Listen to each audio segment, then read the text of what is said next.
Welcome to the Advancement Podcast. Our mission is to reach the lost in America by advancing leaders and churches so that communities are transformed. Join us as we discuss how to stay healthy as leaders, work in teams, and lead change. Come on, let's advance together.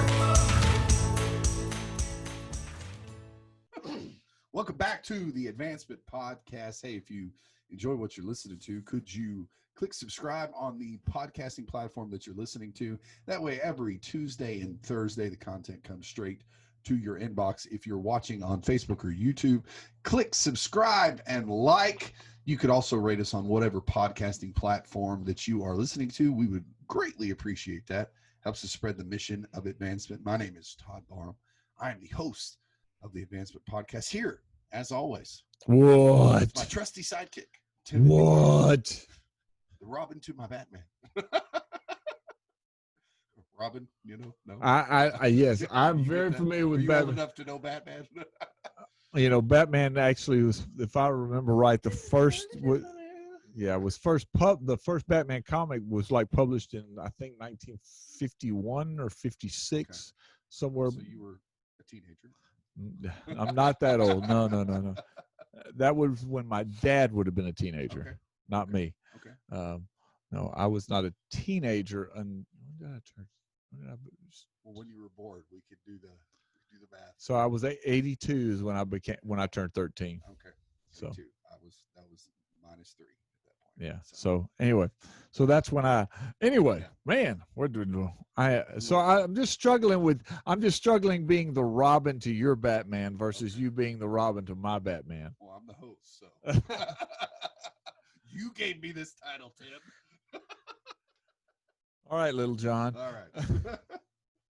So how you doing, Tim? You doing good? I'm doing well. Technical difficulties this morning. Yeah. This is actually take 2. You know it is take 1, but yeah. Our microphones were unplugged. So yeah, what the heck? Anyway, sometimes we just have technical difficulties. We do film on a Monday. Oh my gosh, I forgot.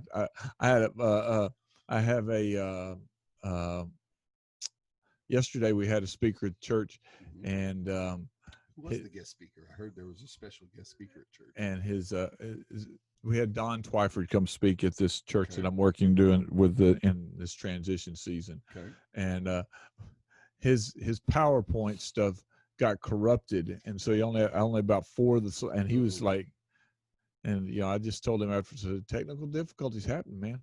Yeah. Oops. Yeah. Oops. Upside here. Sorry. Yeah. Oops. There it is. So, where did that come from? You'd say, "Oop, there it is." I don't know, man. It's too hip for you and your cowboy boots this morning. Well, welcome to the Advancement Podcast. Yeah, we're so glad that it's a Monday morning and we're not quite sane today. Woo. Yeah, long weekend. Yeah. So,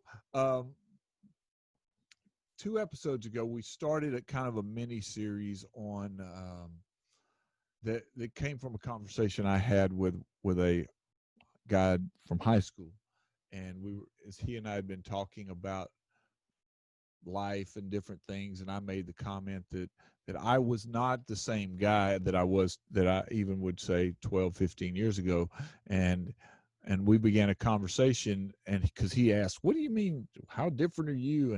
And it put me on a path to really considering and thinking and talking about the things that God has done and the transitions that have happened in me.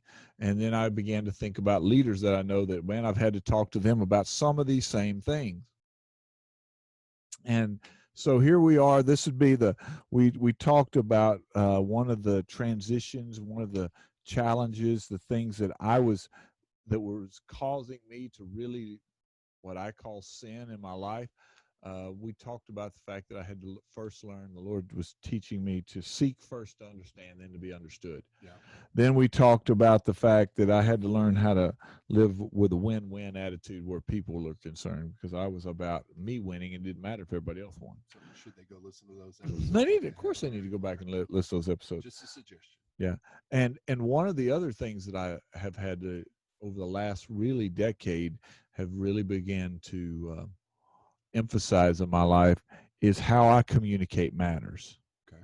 And this is both public communication and private communication. Now, it's tied. If you can go back to Seek First to Understand, you can see pieces of these things weaving together. You can see it in the win-win. But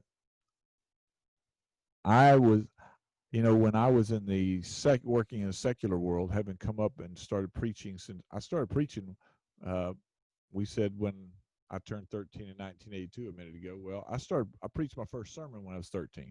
Wow. So I've been communicating publicly, and then I did some stuff I did some theater stuff in junior high and high school. You did the theater. The theater. Yes, I did some of those kind of things. So public communication isn't something that's a far cry from me in my whole life. And when I got into industry and became a leader at on projects and different things, I had to. You start speaking at safety meetings all the time, and I would speak at these group safety meetings where there might be 500 people or 800 people, and they always no other superintendent or boss. They always say, "I'm not following him," because I was, but I was in a realm where they're not communicators, but being in that environment, it got me to a place where I knew how I got good at communicating to them, and be honest, here we come back to the idea of humility again and arrogance and that kind of thing. And when I shifted to working with leaders and working with pastors, people who were much more where communication was what was a very central component to their life, my communication skills were not as refined as I thought they were. Okay. But more than anything, my attitude, the way I communicated to people, not just what I communicated, but how I did it was a problem. I think what I have learned and what I learned in that instance, and one of the part of what I've learned as I talk with younger leaders often and just leaders in general, is that we spend a lot of time thinking about what we need to say, not thinking about how we need to say it. Yeah. I learned when I got married that was important. Yeah. That's not what I meant, baby. That's not what but the point is, even in marriage, we can get away with stuff over there we can't get away with in public. Sure. Kind of. Yeah. I remember I was speaking somewhere and it didn't go well. Okay. And one of my, guy that's been a mentor and spiritual father and just a big influence on my life. We got in the car and he said, "You can't talk to people like that." And I went, I can just hear him saying that. Yeah. I said, "What do you mean?" And we had a 3-hour drive home, 4-hour drive home. We were in San Angelo, and we had to drive back to the Metroplex. So it's 4 hours in the car, and we spent a huge amount of time talking about this topic, and it put me on a road. And the first lesson I had to learn was the lesson of tone. I had to learn the lesson of tone, and coming up the way I did in a very blue collar world, in a blue collar industry, and in a really, let me say, a traditional preacher environment where we preach like this, and everything's loud and intense. So you have to preach like that? No, I don't. I don't actually, but there was a time where that's the way it was all done. Sure. If you remember the Pollyanna movie, and this guy's screaming and red faced, and that was just what the expectation. Right. And I had a tone where I talked to people where it was my tone implied I'm talking down to you, my tone implied um, I'm in charge, I'm the deal, and it was kind of a command and authority Yeah. type tone, and I had to learn the lesson of tone. I knew from music that you needed to have soft moments and crescendo and decrescendo, but not when I talk. Yeah. Especially when I've got the platform, I can, and in that process, the Lord took me to a verse I found in Proverbs chapter 25, verse 11. It says that a word aptly spoken is like silver, like apples of gold in settings of silver. And I went, okay, so it's not just the word, but it's aptly spoken. It's that it's how I communicate, not just what I communicate. Right. And so that took me down a road where another lesson I had to learn was that um, empathy means that I have to be concerned about more than just the facts Yeah. and the truth. I found with people, and this is, some situations that I've been dealing with lately, that sometimes their perception of reality is right no matter how much you bring the facts. But sometimes we just have to care about them more than the facts. Perception is always reality. Oh, sure. you know and so that being said, if perception is reality, I I think that's part of the journey is learning more and more the value of others over myself. And so that's I was not an empathetic person, and I didn't communicate like an empathetic person because the communication was directed that you need to know what I have to say. And I think that driven, high intensity leaders also stumble across these same things. Yeah. You know, um, our favorite stories to tell are the ones where we told somebody off and we socked it to them, right? Mm-hmm. But those things are not. Um, it doesn't mean they're always the best. I'm reading this. I'm reading my devotionals. You read these moments where Jesus is confronting the uh, Pharisees, and they're in these debate moments, and I was wondering even this morning, because I knew we were going to be talking about this. I'm wondering if Jesus said it like this, with this attitude and this level, this tone and this approach, it's one thing. But if he said it like this, it's still going to be offensive to him. Yeah. But there's just the difference in the way it can be said. And I don't know that, here again, I'm going to say what I said before. I think that pastors and Christian leaders, we often spend more time thinking about what we want to say rather than how we want to say it. Yeah. We just don't get taught that. They don't teach us that when we're and Right. We're taught to exegete the scripture and discover what we need to say. But I always say that I have come to, in this journey, to a place where I think, okay, who is my audience? I start with the audience and I reverse engineer. It's so that the audience affects both what I need to say and how I say it. Yeah. So I communicate differently to different groups because they take it differently. Right. So I think the same thing applies to preaching and public communication.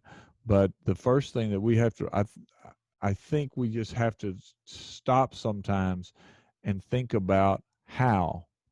As I listen to pastors, I've told you before the podcast, I've got another guy who's asking me to help him improve his communication. I'm listening to his sermons. I'm listening to some of his preaching right now, and I'm going, well, what you said is okay, but How you said it. man, come on, dude. Yeah.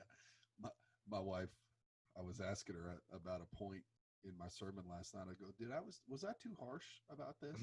She said, no, but you probably shouldn't have said that you're going to preach all of their funerals. Oh. I was like, well, that wasn't really the point of what I was trying to say. And so I was talking about, heaven or hell yesterday. And I said, I'm going to eventually preach all of your funerals. Don't make me lie is what I'm saying. And so she said, I understood what you were saying, but that might've been a little too harsh. I'm like, Well, we're never going to get it exactly right. right. But I do think that it becomes important that we start to work on that. So some of the things that I've learned and that I tried, these are just you always talk about, you want simple, you want checklist, you want practical. No, it's not me. I'm it is you too. On behalf of other pastors. It is you too. But comment in, let us know that it's you too. Go ahead. I think so. First thing, if you're going to start working on this, you have to create a reminder to look at it. Whether it be, I've seen guys create a template for their sermon and they write a word, they have a reminder, they do something so that when they open their template, this is the first thing they create a way that says, I'm going to put energy into this and not just the content. Right. And there's other things. When I was, for me, at that time, I didn't wear glasses all the time. My eyes were starting, I was getting to an age where my eyes were starting to get a little, go downhill a little bit, and I needed reading glasses. But I was struggling with this. So honestly, I when I would get up to communicate, I would wear my reading glasses all the time, because for me, they were at that time not a normal part of my life. So to put them on, they were a physical barrier. They were a constant reminder. Think about how. Manage your tone, manage yourself, manage your physical body, manage your physical expressions. So we have to create some type of reminder, some type of thing that for us is a check. When people are, reminders in your phone, people are trying to lose weight or work out, they put notes on they put notes on the fridge, they put notes on the stove, they put notes on the bathroom mirror. There's different, people have different methods, but you need to have something that says, that makes you pause in your preparation and go, okay, I'm not going to think about just what, but I'm also going to think about how. Let's take a moment and hear a word about advancement. Do you feel like your church is stuck in a rut?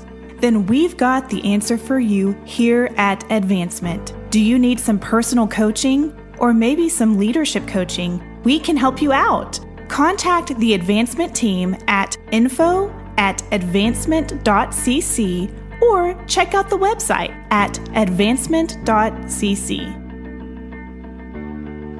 Now let's get back to the podcast. Second thing is you need to, when you're making a transition in these situations, you have to create some accountability. We always need that.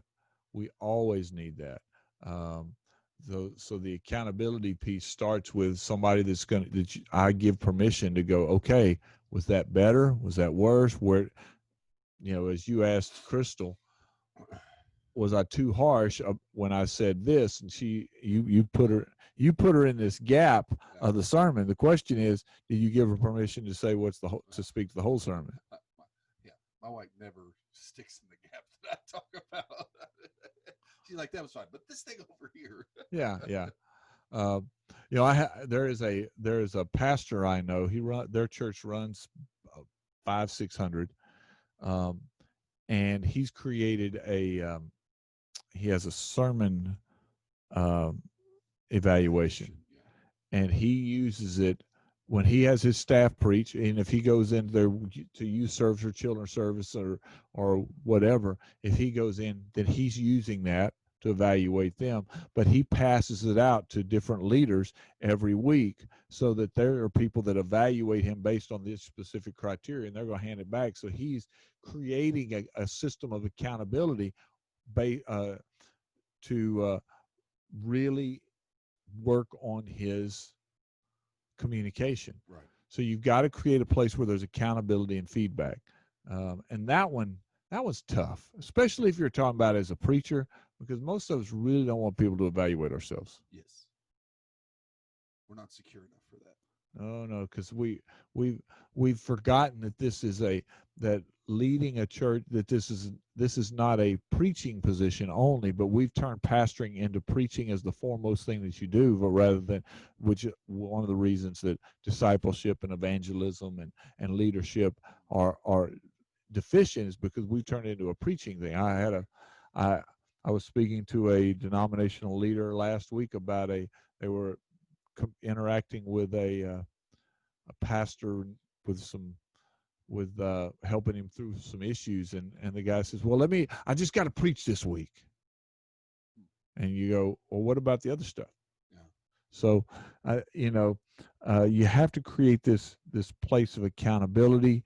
One of the things that I have helped when I've talked to guys about their communication is I will often hold them accountable for just listening to themselves. Do you ever go back and listen to your sermons? Occasionally. I don't like listening to myself. Why not? Because I spend so much time going, you're a stupid idiot. I don't know why anyone ever listens to you.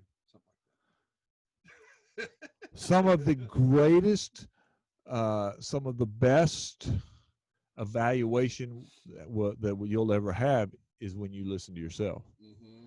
Is when you audit your own communication.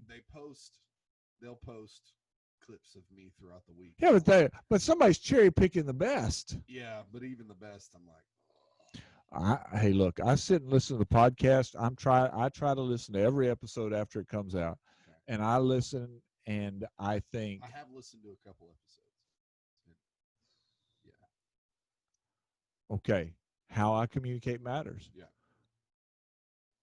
Early on, I would change my phrase because your mind, while you're talking, you're thinking 2, 3, 4 things and you're figuring out how to say it.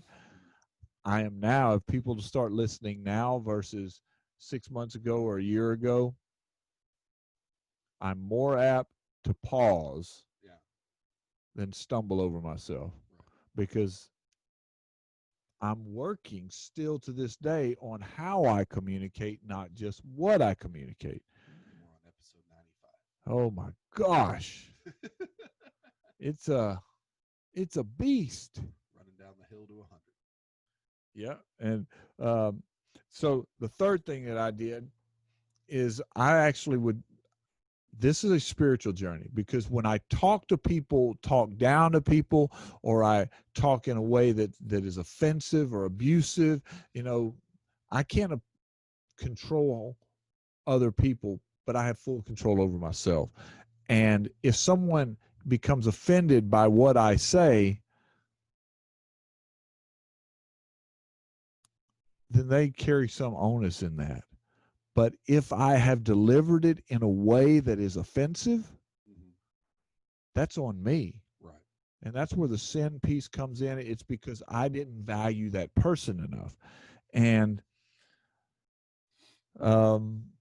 which means that in the accountability, I also have to be willing to go back and say, I'm sorry, I messed up. Right. That was wrong. Let me say it a different way. And because it was a spiritual journey for me, I had to make it a matter of consistent prayer. Yeah. If you're going to improve your communication, whether it be public or private communication, then this is a journey to go on spiritually, because James, in the book of James, it's written that man who can control his tongue is perfect. I hadn't met one of those yet. No, me either. But that indicates to us that this is a spiritual journey as much as a mental discipline. Oh yeah. And the fourth thing is practice. Practice. We're talking about practice, man. So I'm going to ask you a really crazy question. Oof. You preach, before COVID, y'all were doing 3 services on a weekend. Correct. That's a lot. It's a lot. Would you say the second sermon, the second time you preach a message, it was better than the first time usually? It just depends. It really just depends on a lot of things. Sometimes the first one's better. It just depends on the week. I've been watching on what weeks they pull, because they film both of my sermons now. And so I've been doing something. I've been setting something on my podium so that I know which sermon. I don't know if they've picked up on it yet, but I know which service they're using. And I've noticed they've gone back and forth between which service they're using, the first and second. Here lately, they've been using more first, which is weird. Because you would think that the second would be better, but sometimes the first is better. Now, do you ever practice your sermon before you? I don't practice it out loud. I do practice it in my head. I'm a very, I don't know. I'm thinking through what I'm saying as I'm writing it, and so I don't practice it out loud. I've tried it before. It just feels weird to me. Oh, it is weird. Yeah. Oh, it is weird. When I'm leading a church, and I will often be in the sanctuary at 6 a.m. on Sunday morning preaching to an empty room. Yeah. I often will but I will preach it Saturday before also. Yeah. If I practice those communication, I have learned now this is, and I know this sounds a little crazy to people. Maybe it sounds crazy to you, but I close myself in the bedroom. I close myself in the office. I go to the sanctuary when it's empty, and I often practice it, because when I'm saying it out loud is when I go, oh, that just felt like I need to work here on my tone. Yeah. If I'm going to have a very serious conversation with somebody, I often am in my truck driving to a meeting. I will think through, these are the key points I need to say, and I'll even say out loud some of the phrases and kind of walk it out. And sometimes I can feel it, the tension build, and I go, okay, I'm going to have to diffuse that. So I create practice moments. I'll talk like stuff like that where I have difficult conversations. I'll talk it through with my wife, ask her, can I say this? Can I not say this? What do you think? And then on difficult sermons, I will talk through individual pieces with my wife and say, hey, I plan on saying this. Is this too harsh? Should I phrase it a different way? I will think through the difficult things out loud. I guess I'm not saying it's right or wrong. I'm just talking about my journey. Sure. I do that all the time anyway, but I think that's as much working on what I'm saying, not how I'm saying it. Right. And this is just my practice.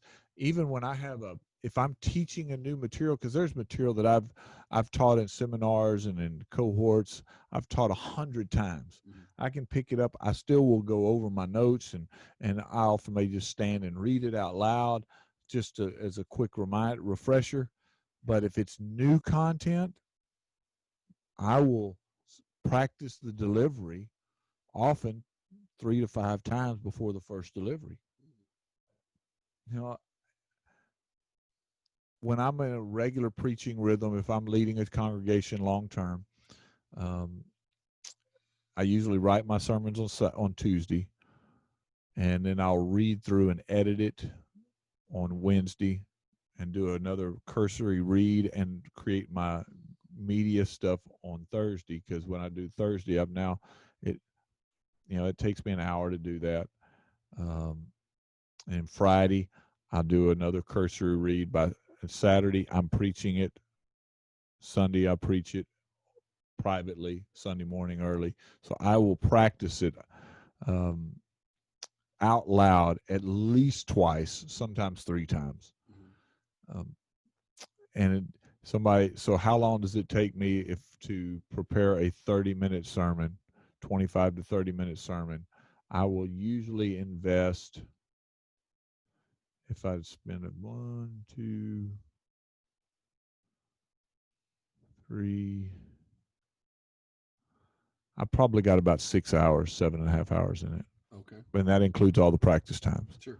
The writing takes a block of about 4 hours, but then you're going to spend a half hour just reading through and editing, an hour with making the media, then a half hour preaching it and just making tweaks, preaching it and making tweaks, preaching it and making tweaks, and then going for it. So I start with what, and then I tweak and communicate to the how. Even the media is a how piece. I communicate, because for me, this is part of the journey that I was on. I never considered it. That's what works for me. Right. So, I don't think we've ever talked about this in any of our things before. I don't think so. I mean, I do that too. I'll prepare my message on Tuesday, and then be thinking through it all the rest of the week. Thankfully, I've got staff that prepare the media for me, so I don't have that worry. So I'm just focused primarily on the delivery. Now I tell them what I want, what I'm looking for, that kind of stuff, and usually they're spot on every time. But yeah, I'm primarily focused on the media. Oftentimes I'll pray through the sermon in the sanctuary long before I preach it. And many times during those prayer sessions, God will bring up different things that I throw in the notes and stuff like that. So, but I'm not as formal as you are, but I'm going through it constantly in my head. I know you're not as formal as I am. Yeah. I've seen your notes. I've seen your notes, but that's. I think the principle is. But I found if I make my notes too complicated, I'm not as good. It's just I feel like I'm too tied to it. I've got to get it in my head. Well, I'm also talking broader than preaching, because this is the way I would do any teaching. This is how I talk to my wife sometimes. Yeah. I have to, because how I communicate matters. Yeah. To my wife, to my kids, to everyone. Over the years that you've known me, over the 7, 8 years that you've known me, I know that you've seen the difference in my intent in the way I do it, but we've never talked about it. And this is just part of the journey that I've been on. Sure. Transformation is continual from the day we come to faith in Christ until we go to heaven. It should be a continual journey, and this is part of the journey that I'm on. Yeah. So, what's your takeaway? Jotted down a couple things. We have to care more about the person than the facts. I think sometimes we're too concerned with the facts. Yeah. And then we worry about what to say more than how to say it. Yeah. I had Dr. Wayne Lee, who has been on the show before. He said to me one time, if you say something the right way, you can say just about anything to a person. Yeah. And so I'm working on learning to say things the right way. Yeah. Yeah. All right. So we'll see you next time on the Advancement Podcast. If you would like to keep this content coming, all Tim and Todd ask is $1 per show. See how to give, maybe even sponsor an episode or series on the website advancement.cc. Until next week, continue to advance the mission of Jesus.